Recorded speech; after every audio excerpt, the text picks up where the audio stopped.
Hello, gorgeous. Welcome back. Happy Thanksgiving if you're watching this in the United States and celebrating today.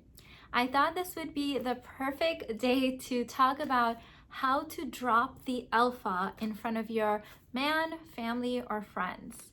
So before I get into that, let me talk about what I feel like is the modern day woman's number one superpower. I honestly believe that the biggest advantage that we currently have in this time and day is the fact that we have the ability to be energy fluid. For the last couple of generations, we have been developing this amazing new skill set, which is our masculine energy.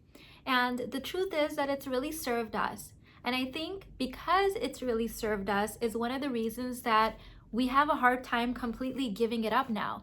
I don't feel like I should have to give up something that has served me so well when I was in college, when I was a single mom, when I was building my first business in my 20s.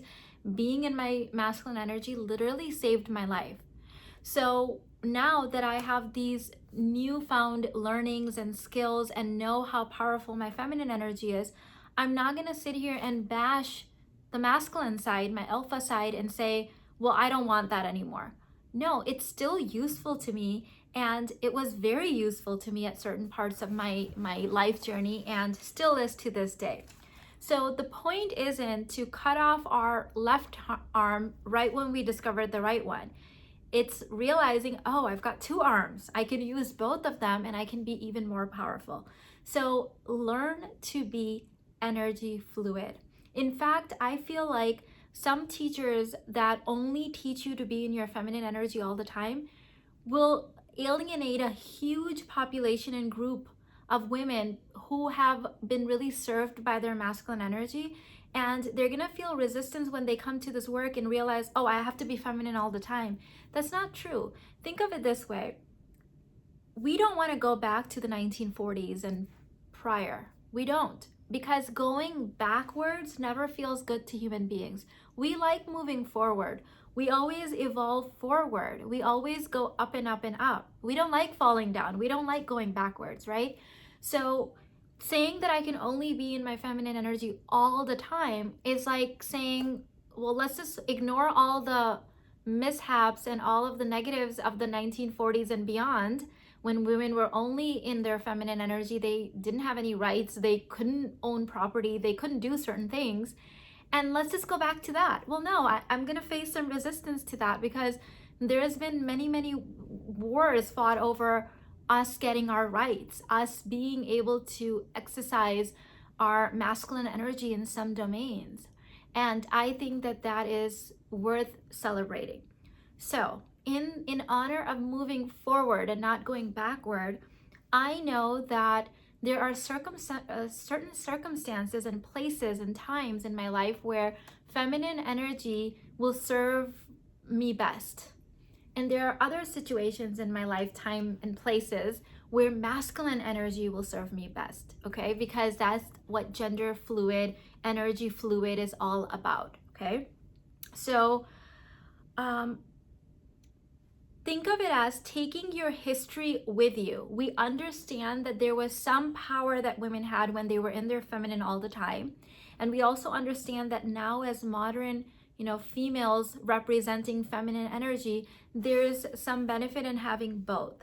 So when you are at a family gathering, remember that the moment, what it requires from you is not your alpha, right? Your family and friends don't care about your business. They're not your clients. They don't, like, it doesn't matter to them how you're killing it in your business. They're happy for you, but what they need is their family member. They need their wife, they need their mother, they need their friend, they need their cousin. That's who you need to show up as. And because most of us, at least on my channel, identify as feminine energy beings, that is our main essence, we will feel our most authentic and our most at peace when we just simply rest into our femininity in those kind of situations. So we're talking, on a romantic date with your partner, that's when you bring your feminine. At the Thanksgiving dinner with your family, at Christmas dinner, at whatever family event, you bring your feminine. Now, when you are in the boardroom, when you're at work, when you're killing it in your business, right? that's when you can bring more of that alpha energy. That's a time to use it and channel it. It actually feels good to be using all of your faculties. So a lot of times when women come to this work and maybe they don't find my work right away, maybe they find other channels where they're talking just about feminine energy. They will do that for 3 months, 6 months, love it, and then they'll start feeling like something's missing. And that's when they usually come find my work and like, well, how do I take all this yumminess of the feminine and really integrate it so that I can be in my alpha energy or in my masculine energy when it serves me best, and then also drop the alpha when I'm in front of my man or on a date or with my children or with my family member. You can do both. One of the things you will also notice is the more inner work you do, the more you practice this embodiment, even when you're in your alpha or when you're in your masculine, that feminine energy will shine through. So before, when I was unconsciously using my masculine energy most of the time, I was becoming very rigid in the way that I was holding my posture, in my energy, in the way that my heart was guarded, in the way that I was communicating. It was just very rigid and kind of like stuck and inauthentic because I'm a feminine energy being. So being in my masculine all the time just didn't feel good to me or other people. Then as I started practicing being in my feminine more and more, I started losing some of the structures in my life. Actually, I started backtracking in my fitness a little bit. I started backtracking in my nutrition, because if you're feminine energy all the time and you're pleasure all the time, you'll start gaining weight, because the process of losing weight, holding on to your body as a structure, working out, getting toned, it requires masculine energy. It requires masculine structure. It requires a schedule. It requires a fitness plan, right? So I started backtracking. That's when I'm like, oh, okay, hold on a minute. I need to be able to bring that back intentionally where I am in control. Where do I want my masculine structures? Where do I want my masculine containers? So the more I did that, I realized even when I was using my masculine energy intentionally, more of my femininity was still shining through. So know that this is always a dynamic. It's a dance that you're playing. Also know that you can never judge a human being based on where you're seeing them, if they're masculine or feminine. I hear this all the time. He's not very masculine, or she's very masculine. The truth is, if you see a woman only at work, let's say that she's your colleague, you're only seeing her in one dynamic. You don't know how she is when she gets home, right? So I often hear this too. People that come to my channel will say things like, well, you shouldn't be teaching feminine energy, you're very masculine. When you come to my YouTube channel, you are seeing me at my most masculine. The only reason I actually have this YouTube channel is that I can channel my masculine energy in a positive way so that I'm not bringing it into other areas of my life. You have no idea how I am in front of my husband, how I am in front of my children. So therefore, you can't judge. The modern day woman, a woman that's in her power, she can switch her energy at the drop of a hat. And I've seen this. I had made the mistake of judging this one woman. I think I've shared the story with you in a program before, but let me share it here. So there's a place in Houston where there's it's like a huge park with food trucks, and then they have seatings in between these food trucks and a playground for the kids. So we all went to have lunch at this place once, and me and the kids were sitting at the little picnic table thing, and Irfan was standing in line at one of the food trucks. And so there's a playground, my kids are playing there, and this woman comes and sits next to me at the next picnic table.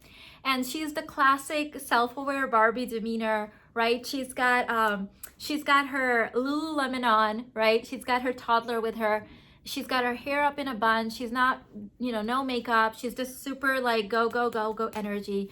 To add to it, she's got a whole, I think it's called a tattoo sleeve, where your whole arm is like tattooed. And I made the mistake, this was years ago, I made the mistake of like instantly judging this woman, and my thought was, oh my God, she's so masculine, right? The way she's interacting with her child, the way she's screaming at the other kids to be gentle with her child, super masculine energy. So I'm already picturing, like judging her as like, oh my God, this woman's so in her masculine. A few minutes later, her man shows up. I don't know if this is her boyfriend or her husband or whatever. And this woman, at like the drop of a hat, completely switches into her feminine. I could not believe it. Like, I saw the transformation in front of my eyes. The way she started speaking to her husband was probably one of the most simplest, easiest, quickest transitions I've ever seen between masculine and feminine. And she was just speaking to him in such a loving, feminine way. And the way he was responding to her, I was like, wow. Okay. Seeing her on her own, I would have never in a million years guessed how feminine this woman was. Okay. But see, you can't judge, because that woman was far more advanced in her ability to switch between her masculine and feminine than I was at that time. So there's no way you can guess. So if you've got colleagues that are in one energy or another energy primarily, you can't judge how they are at home or in different circumstances. That's why we have to stop looking at feminine or masculine energy as the switch that is just stuck. It's like locked in. No. Think of here's a great way to think of it. If you guys have a daughter or a niece that's really, really young and not very conditioned yet, so not school age, before that, they are not just like locked into one mood or one energy, right? A female toddler can go from being super sweet to hitting her brother to screaming and throwing food to batting her eyelashes at her daddy, right? Like they can switch their energy like fluidly. That's what is most required of us, I feel, at this new era that we're in, is this ability to go back and forth. And I think most of us do this already in certain aspects of our life, but we're doing it unconsciously. And what I'm asking you to do is become more conscious in the way that you do this. Let me see if there was anything else I wanted to say. Yes, so get intentional and ask yourself, what does this moment require of me? What energy? What energy is required of me in this moment? Okay, we're working on this really, really deeply in 2021 inside of the Aligned as Femme course. So for those of you guys that have that, we talk about this already in the modules that are in there, but we're going to go even deeper into embodying this and being able to switch. Okay. The other thing I want to quickly mention is, if you haven't already, please sign up for my free inner work workbook called my Container Workbook. My email, like how to sign up, is in the description box. It says sign up for Container Workbook. And today's Thanksgiving, you're going to be receiving a special gift from me today. So make sure you check your spam if you don't receive it. Sometimes it will get flagged and go in there, but you're going to be receiving a special gift for those of you guys. So you get the Container Workbook free, and you also get a Thanksgiving present from me. So I will see you guys in the next one. I love you. Subscribe if you're new here. I'll see you in the next one. Bye.